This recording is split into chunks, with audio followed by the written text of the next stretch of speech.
Hey, amazing fans! Welcome to another relaxing moment with VIVA'S Stories. Before we dive into the drama, don't forget to subscribe, smash that like button, and share your thoughts in the comments. Your support means the world to us. Now, grab a seat, sit back, relax, and let's journey into the story together. The one-bulb room smelled of wet concrete and baby powder. Kweku sat cross-legged on the frayed mat, cradling a swaddled newborn girl. Outside, the across sun fell like fire across the zinc rooftops, but inside their rented chamber, it was cold, cold with silence. Xena stood at the door with a small, nylon bag over her shoulder. Her face was made of stone, unmoved by the baby's cries. Her lips, once warm with promises, now trembled with contempt. "I can't do this," she said, eyes darting everywhere but Kweku's. "She cries too much. There's no food. No future. No point." Kweku rose slowly. "Xena, please, just a few more months. I'm trying. You've been trying for years. I'm done trying to survive. I want to live." She reached for the doorknob, then paused. "I refuse to rot in this poverty." And she was gone. The door closed with a whisper, but in Kweku's chest, it slammed like a gavel. Baby Sua whimpered. He looked down at her tiny face, so innocent, so unaware of the storm that had just passed. He checked his pocket. 15 sadies. No job. No family left. No plan. Just him and his daughter, and a city that didn't care if they vanished. He wrapped her tighter in the only shawl they had, stepped into the burning streets, and whispered, "I'll starve before I let you cry alone." The first night on the street was worse than he imagined. Kweku found a corner near the Kenshi bus station, laid out a flattened cardboard box, and sat down with Sua on his lap. The streetlights flickered like dying stars. The air smelled of exhaust and hot pepper.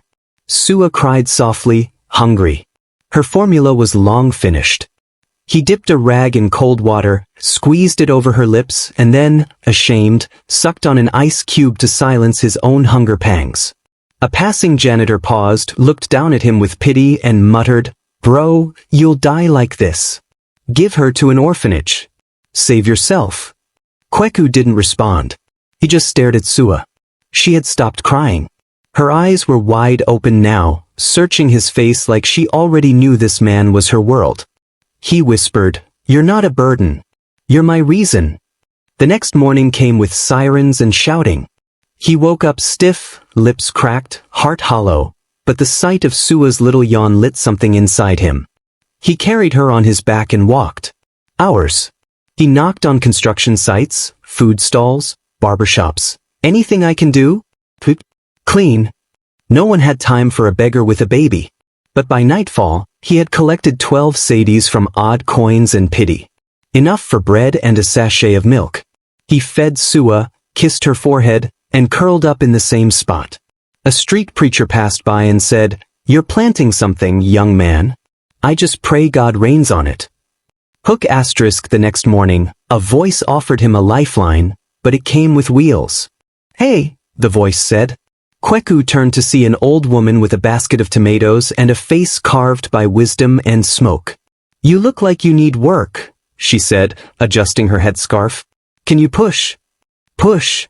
She pointed to a rusted wheelbarrow near her stall. "Help me and the others at Agbogbushi. Push our loads. 10 sadies per day. But don't drop my tomatoes." Kweku nodded before she even finished. With Sua strapped to his back using an old Kent cloth, Kweku became a human engine. Morning till evening he pushed, lifted, and ran between stalls, his daughter bouncing gently behind him. The market was noisy and cruel. Some laughed. "Yai, baby porter. Why not just leave her at home?" He ignored them. He worked like he was carrying gold, not diapers and cloth, but destiny. One afternoon, a woman selling boiled groundnuts gave him a sachet of water. "You're stronger than you think," she said. Kweku just smiled weakly and kept pushing. It was in that same market, a week later, that he stumbled upon an overgrown, trash-ridden lot. Rats danced in the corners. Discarded wood and shoes littered the ground. But something about that empty space called to him. He stood there for 10 minutes, imagining. Children. Laughter. Learning. Books under the shade of the mango tree. He looked at Sua. Do you see it too? She giggled. Hook asterisk the next morning, he showed up with a broom and a dream. He didn't ask for permission. He just started cleaning. Each morning, after market duties, Kweku swept the empty lot. He picked up plastic bottles, cleared brush, and arranged broken benches into a half circle under the mango tree. At first, people laughed.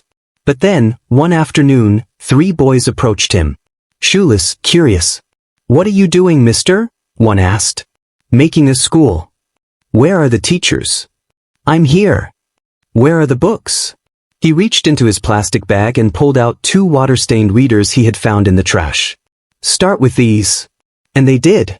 Each day, the little group grew. 5 kids. Then 10. Some were Kaiai, girl porters. Some, street boys. But they sat down quietly, eyes fixed on this man with a chalk and a baby on his back. Kweku taught them English, math, and even drew maps of Africa in the dirt. Sua would coo and giggle behind him. Her laugh became the school bell. One afternoon, a university student passing by stopped and took out her phone. She recorded a short clip of Kweku teaching subtraction with a stick in the sand, Sua strapped behind him. The caption read, Meet Accra's baby teacher. Changing lives under a mango tree. #Hopingana. She posted it to TikTok. That night, as Kweku rocked Sua to sleep beside the market stalls, he had no idea the world was about to notice. Hook asterisk by morning, the clip had 400K views, and the story was only just beginning. Bro, you're famous. Kweku blinked at the university boy shoving a phone in his face. The clip of him teaching was now everywhere. Twitter, Facebook, Instagram. People were sharing it across the continent. Local bloggers called him the Mango Tree Mentor. One even wrote, asterisk, in a city where hope is rare, one man dares to teach, with a baby on his back and chalk in his pocket. Donations started pouring in. Strangers dropped by the lot, offering books, clothes, shoes for the kids. One woman brought a small whiteboard. Another brought snacks. But the biggest surprise came from a tiny NGO based in OSU.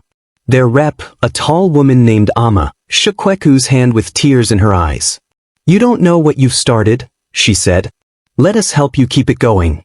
They gave him a small flat to sleep in. Real shelter, for the first time in months. They bought him new baby supplies. Sua had a crib, a mattress, clean bottles.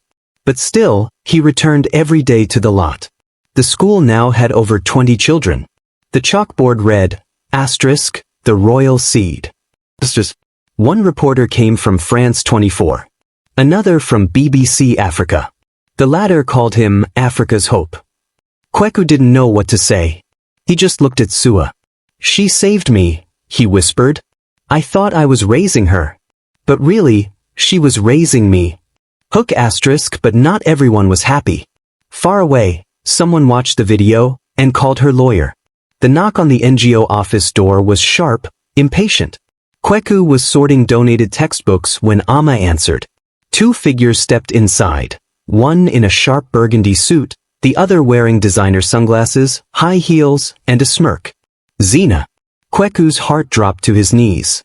She took off her glasses slowly, her eyes scanning the room like a buyer inspecting goods. Well, look who finally found a way to be useful, she said. Kweku froze. The man beside her cleared his throat. Mr. Kweku Adam, my name is Barrister Felix Bokai. I represent Ms. Zena Aboaji in a custody and civil assets petition. You've unlawfully retained her child. Kweku's mind reeled. Unlawfully? She abandoned her. Felix smirked. And now that child is famous. Donations are rolling in. You've created a foundation, media rights, global attention. Under Ghanaian law, she's entitled to co-custody and half of everything you've gained. Ama stepped forward. That's outrageous. He was sleeping on cardboard with that baby. The law doesn't care about cardboard, Felix interrupted. Zena stepped close. Enjoy the cameras, Kwe. It's over. She turned on her heels and walked out like she had once before. This time, her shadow even darker. That night, Kweku barely slept. Sua curled beside him in bed, unaware of the war being drawn around her name. He stared at the ceiling, fists clenched. They want half of something they never bled for? He picked up his phone and called Amma. Get me a lawyer. I'm not giving up my daughter. Or her legacy. Hook asterisk, but in court, truth isn't always louder than power, and the world was watching. The courtroom buzzed with whispers. Media crews lined the back. Bloggers live-tweeted every motion. Hashtags trended. Hashtag Save Sua. Hashtag Royal Seed Custody Battle. Hashtag From Streets to Summons. Xena arrived in gold heels and a flowing Kent dress, flanked by Felix and 2 assistants. Kweku wore a borrowed white shirt and gray trousers, Sua in a simple blue dress with beads in her hair. She held his finger tightly. The case began. Xena's team painted a sharp picture. Mr. Adam is a squatter. He has no fixed income. He turned a public space into an unauthorized school. My client merely seeks a structured, safe environment for the child and equitable division of assets gained while she was under his care. Kweku's stomach turned. His lawyer, a fierce woman named S&M Key, rose. Your Honor, my client was homeless. Not anymore. My client was struggling. But now he is a community leader. What changed? That baby changed him. She turned to the screen set up in the courtroom. Let's not debate words. Let's watch actions. She played the TikTok video. The sound filled the room. 2 plus 2 is what? 4, the children shouted. Sua giggled in the background. Then another clip, Kweku teaching under rain clouds, shielding the board with his body, while Sua peeked from behind him, laughing. The courtroom was still. Judge Apoku leaned forward. He looked over his glasses. Let me tell you what I see. He pointed at the screen. I see a man who, with nothing, created something. Not for fame. Not for profit. But for hope. I see a father who didn't raise a child. He raised a legacy. Xena's face hardened. Custody, the judge said, is not a reward. It's a trust. And you broke that trust when you walked away. He turned to the clerk. Judgment in favor of Kweku Adam. Full custody granted. Civil petition dismissed. The room erupted. Cheers outside the courthouse. Journalists crowded the steps. Xena stormed away. Cameras followed. Kweku held Sua up, kissed her cheek and whispered, "We won, my queen." Hook asterisk that night, a call came from across the ocean. Netflix wants to tell your story. 2 weeks later, a black SUV rolled into the dusty lot. Out stepped a woman in a sharp navy blazer and sneakers. Behind her, a small crew with cameras. I'm Carol from Netflix Originals, she said, shaking Kweku's hand. Your story is powerful. We'd like to discuss a film project. With your blessing. Kweku blinked. A film? Me. You and Sua.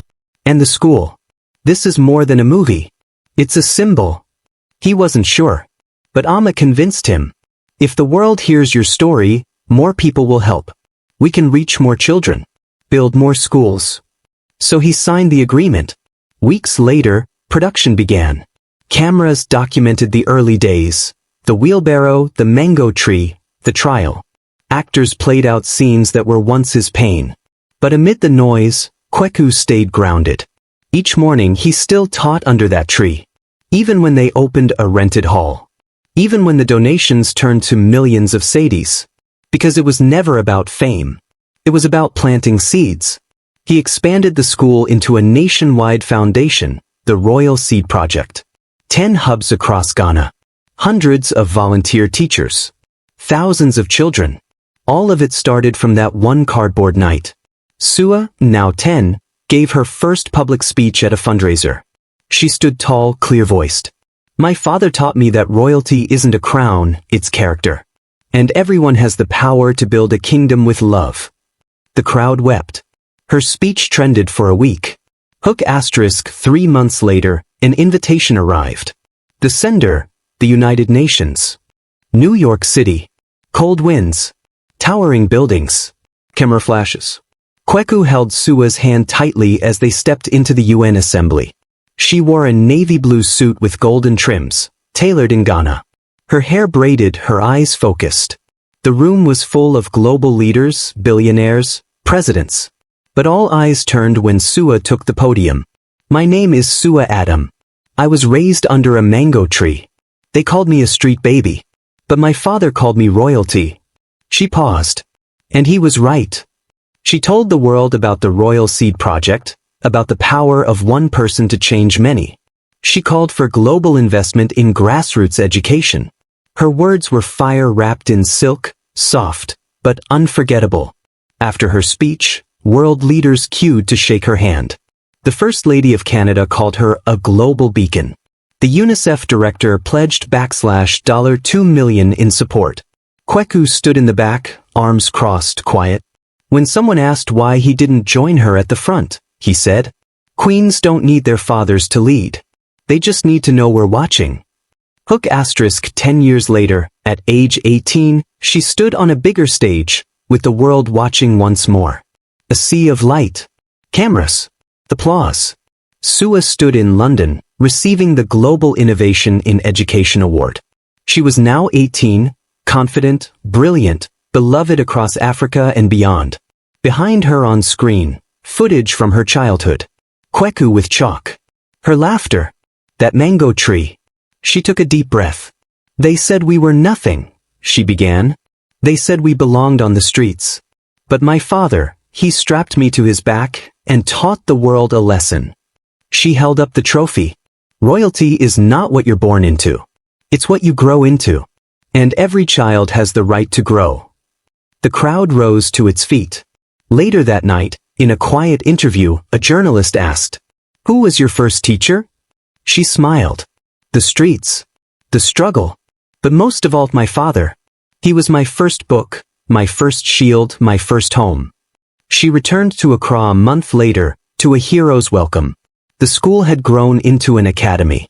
The mango tree was now protected behind glass, a monument. And Kweku? He sat in his modest office, smiling at a framed photo on the wall. Sua. The cart. The journey. Final hook for video ending. Asterisk fade to black. Caption asterisk. This is not a movie. It's someone's father's story. Hashtag folklores, hashtag royal seed, hashtag Africarizing. Thank you for watching. Make sure you like and subscribe. Don't forget to turn on the notification bell for newly created content.